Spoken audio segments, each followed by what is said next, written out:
Setelah akad nikah, pasti ada dua jin yang diutus. Jin laki-laki namanya Dasin, jin perempuan namanya Dasima.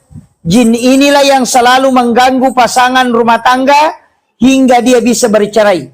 Karena iblis menjanjikan mahkota memasangkan di kepalanya ketika orang bisa bercerai. Dan inilah jin yang mengganggu orang sehingga wanita yang awalnya cantik, itu kecantikannya hilang. Makanya saya kasih tahu, setiap mau masuk ke dalam kamar, ucapkan salam supaya dia keluar. Itu hadis Nabi. Maka setiap mau masuk ke dalam kamar, ucapkan Assalamualaikum warahmatullahi wabarakatuh, sehingga dia keluar dan tidak mengganggumu hingga pagi.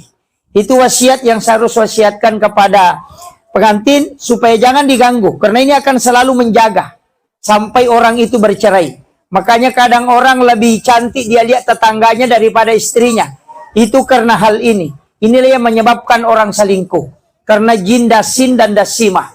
Dan itu memang dijanjikan mahkota ketika bisa menceraikan seseorang yang berumah tangga. Maka saya wasiatkan, ucapkan salam setiap masuk ke dalam kamar. Insya Allah jin ini tidak akan mengganggu hingga pagi.